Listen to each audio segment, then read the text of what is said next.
หนาหักลูกหนาหักกินข้าวยังบ่ได้พรอยู่ร้านเคยจนเหือแตกเหือแตนเลยแต่ละคนมาตั้งแต่8 โมงจนเที่ยงยังบ่ได้พรกินลูกกินน้ำกินได้สนะไปเอาน้ำพอใหญ่ไปลูกไปไม่ไหนเบี้ยก่อนเบี้ยไม่ไหนแล้วเบี้ยฮะกูละแม่ฮะเอาไปพูดนะ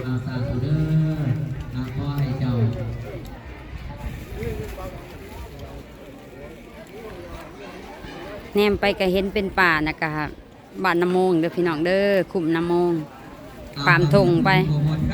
แดดแห้งกันเรากำลังปัจจัยสิบวันที่ที่ตาตัวขอให้เอามาอีกนะครับแบ่งกันลูกแบ่งกันเอาคนละขวดกับพ่อ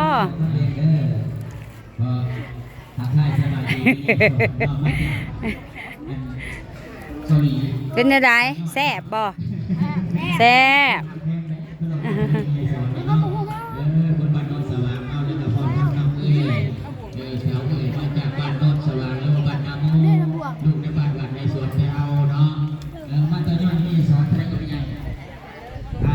นะครับดังนี้สาวจอยลูกหลานกับพากันหิวข่าวต้องมา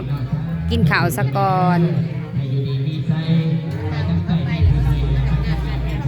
พี่น้องทั้งบ้านพุ่นแหละบ้านยาพอบัวคำพุ่นละกำลังกินข่าว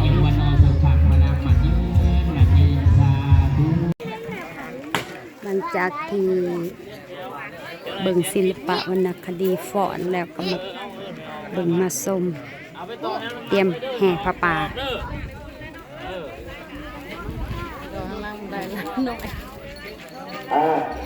ท่านโอเคครับเลยออกมาเรื่อยๆน้องเลยตำรวจเชียร์น้องเลยที่ท่าพร้อมแล้วว่า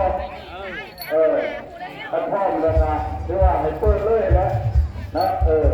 ถ้าหันประเด็นได้น้องเลยออกมาเลยน้องเลยพวกถือต้นถือยังหล่อแม่บังคับนะไปในขบ้าเลยจะเปิดขึ้นเลยได้นะเป็นกระบวนการเด้อน้องลูกหลานบ้านเฮาเด้อ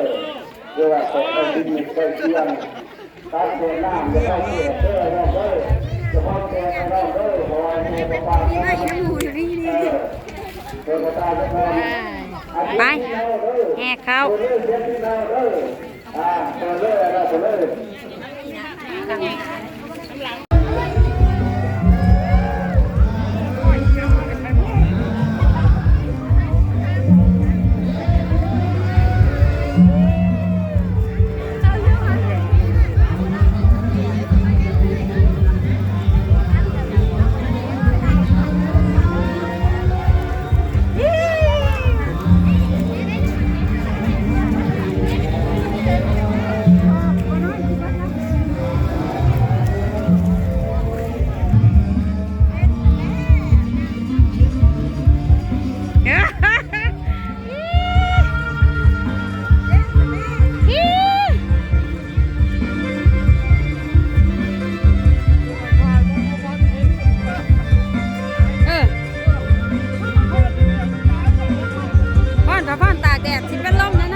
พระป่าสามัคคีอยู่วัดบ้านศรีสว่างใต้เมืองไซภูทองแขวงสวรรณเขต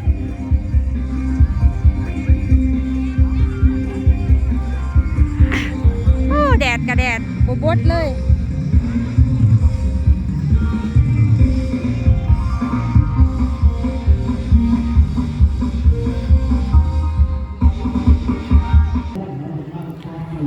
อ้าวครบ3 ห่อพอดี คลิปนี้ก็สิจบไว้สำนี้ก่อนเด้อพี่น้องเด้อฝากกดไลค์กดแชร์กดติดตาม เป็นกำลังใจให้ป้าเมานี่เด้อพี่น้องเด้อพบกันคลิปหน้าบ๊ายบาย